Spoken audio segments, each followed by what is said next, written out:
Today's episode of Chemistry Made Simple is about unstable carbocations in hydrocarbons. Let us first have a look on a rather stable carbocation, the benzyl cation. In the benzyl cation we have 7 p orbitals, 6 of which carry an electron. Here we have the aromatic system, and in the benzylic carbon there is 1 electron missing, so we have a carbocation here. But all those p orbitals are oriented parallelly, so they can overlap, and we have a mesomeric stabilization insofar that the cationic charge is distributed across the whole system. With mesomeric structures we can make this clear. Cationic charge here or in the para position,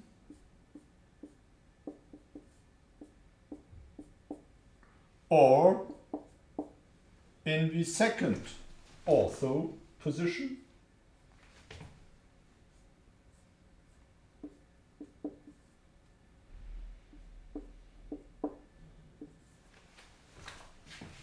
so, and as always in mesomeric structures, the truth is somewhere in between. This is a rather good stabilization, and therefore in mass spectroscopy we often find an ion, a cation, with the molecular mass of 91. Then you can be almost sure it is a strong hint that from your molecule that you have observed with mass spectroscopy, there is a nice possibility that a benzyl cation is formed.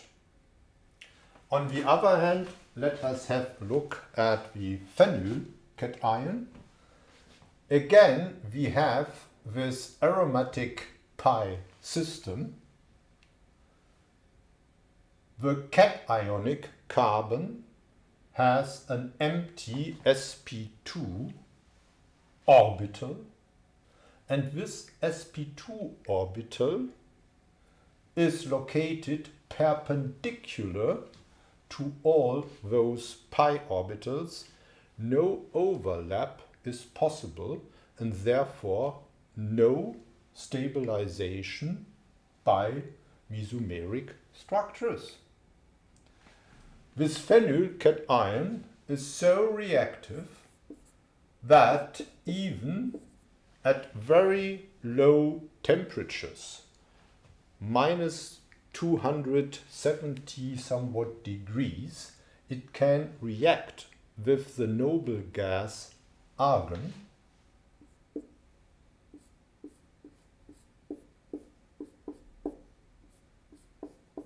forming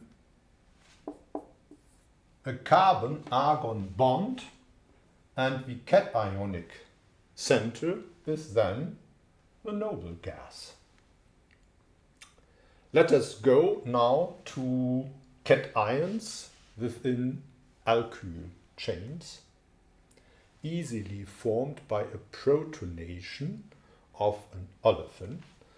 Here we have the terminal olefin. It might be protonated here or there. The rule of Markovnikov tells us the protonation should form the most stable carbocation, and this is, of course, the secondary carbocation here, and not the primary one. This primary carbocation is not formed at all. The second is formed. The stabilization is by an inductive effect. That means those bonding electron pairs are polarized somewhat to that carbocationic center, and a delta plus is induced here and there. The inductive stabilization is of course better by 2 substituents than by just 1. Of course, to a proton there should always be a counteranion. If the counteranion is nucleophilic, it will trap the carbocation. Then we have an addition process. On the other hand, it's also possible that a deprotonation takes place,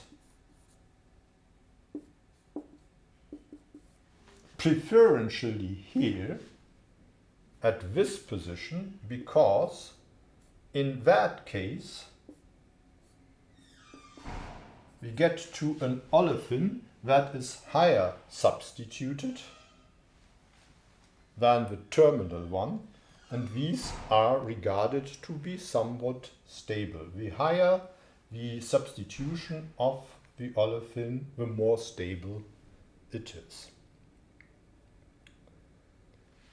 A related example we have here an olefin which is exocyclic in this terpenoid system.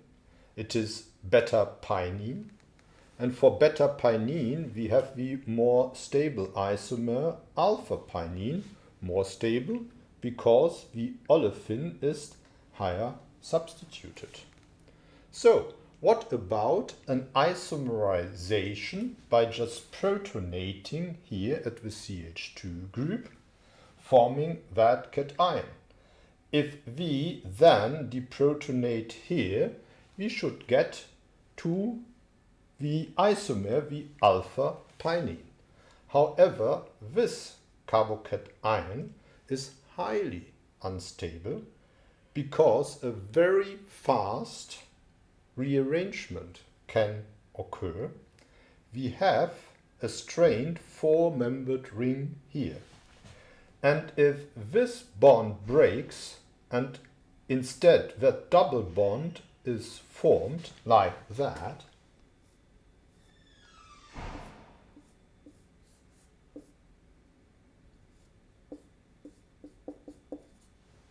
then we have again a tertiary carbocation here.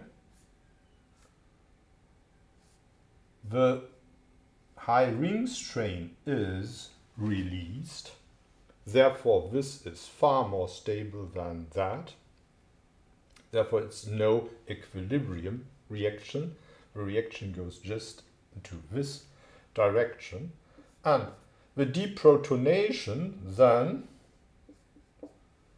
would take place here, since then we will have a 4 times substituted olefin as the result. So with protic acidic catalysis we can't get to the pinene, but with a strong base like LDA we can deprotonate in allylic position, lithium diisopropyl amide. It is lithiated,